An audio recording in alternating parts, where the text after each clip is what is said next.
Once upon a time, in a small village nestled between rolling hills, there lived an old man named Akiro. Akiro was known far and wide for his wisdom and serene demeanor.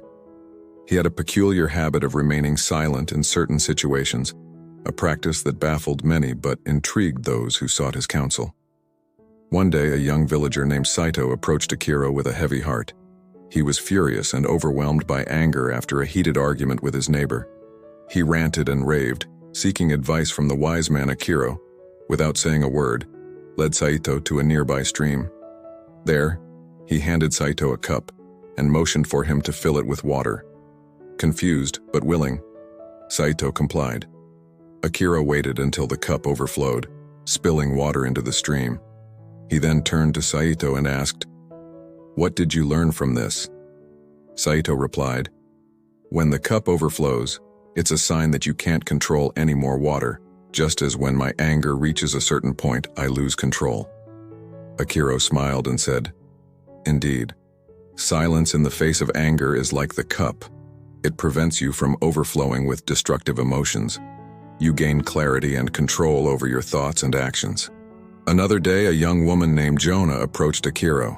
She was frustrated because her opinions and advice often fell on deaf ears, and she felt her words went unappreciated. Akiro once again remained silent. He handed Jonah a small handful of seeds and directed her to scatter them in the wind.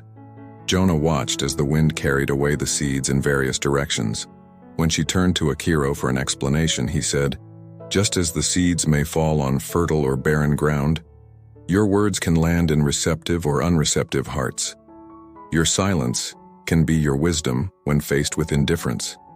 It allows you to conserve your energy and communicate effectively with those who truly value your words." Finally, an elderly man named Koji, who was well known for his wisdom but sought to deepen his understanding, approached Akiro. He wished to know the importance of silence when listening to others. Akiro agreed to share this wisdom with him. Akiro and Koji sat by the village's ancient oak tree. Akiro pointed to the tree's leaves rustling in the breeze and asked Koji, "What do you hear?" Koji replied, "I hear the wind, the leaves, and the birds singing." Akiro continued, "And what do you not hear?" Koji pondered for a moment and realized he didn't hear the tree itself.